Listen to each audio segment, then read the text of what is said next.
Hi, this is Daniel Che, mile higher than the rest. You know what the best, 303-41510. You know what it is. Hi, this is page 2, chapter 1 of the autobiography of a child's story. Okay, so my dad had came back from California, you know, lived his life a little bit and went back and forth throughout his life. He hooked up with my mom. He met my mom. My mom was Isabel Martinez. She worked on the south side of Denver. Um, there was a old bar on the east side that my mom used to bartend at. My dad used to go in there. My dad used to sell heroin back in the day. And he burned this dude named Joe Johns. So my dad's walking out of the damn bar, and bam, 12 gauge shotgun hits the fucking door. Boom. Missed my dad. Dad runs back in the bar. My mom's telling him, no, you need to get the fudge out of here. Get out of the bar. So that all went down, and my mom ended up hooking up with my dad somehow. They ended up, digging each other. And my mom hid my dad out for like a year, And then finally they heard over the radio once, the notorious blah blah blah Joe Johns was murdered to death in the Denver Penitentiary or Colorado Penitentiary. So my dad came out of his damn hiding, man, and he celebrated like it was 1999, And then next thing you know, my mom wasn't supposed to be able to have kids, and next thing you know, my mom got pregnant with me. Yo boy, Daniel Che. So my mom got pregnant with me, and she had me. But my mom and my dad eventually, they didn't, they broke up. There was this chick named Shirley my dad used to mess with. This chick was hiding underneath, my dad had already and my mom had already broken up, but she was hiding under the bed of my dad's new apartment. My mom came over. She had a butcher knife, everything. Cut my dad's hand. Bam. Backed up her car into my dad's and destroyed his brand new car. Destroyed it. Boom. Called the cops on my mom. My mom was fighting the police. She was pissed.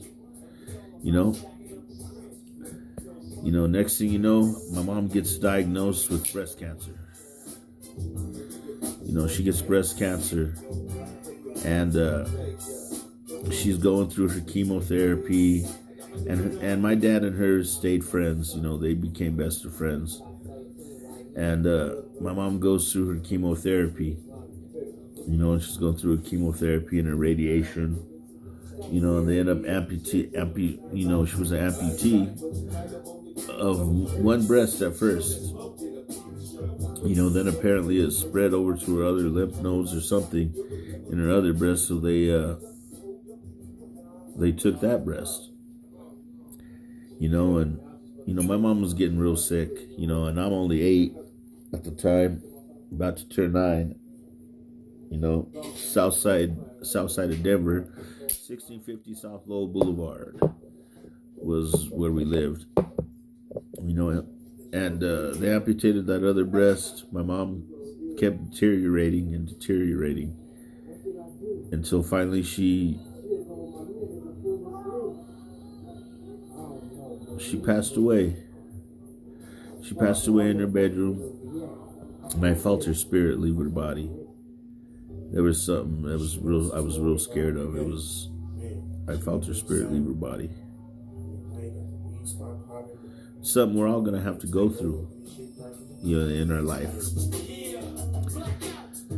But so my mom passed away, and I was there with a guy named Rick Cabral. Was with a man that my mom was with. He used to work at Lafitte's. He was the head maitre d' at Lafitte's, and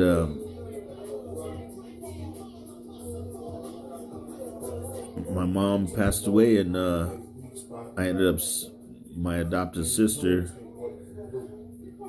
she would take care of me, and you know, we ended up having to move, and we moved into this other house. And my sister just finally realized she needed to get a hold of my dad. So she called California and got a hold of my dad. And to come get me, because she couldn't take care of me. You know, she's only 16. She's a little girl. But my dad came back from California to pick me up. And he came to pick me up. We stayed at Uncle Sonny's for a little while on the east side of Denver. And my dad just got enough money, you know, together to buy a car and stuff. And we loaded up that car and we left for the Bay Area on a road trip to the Bay Area. And that's page 2. Next time it'll be page 3 of the autobiography of a child's story.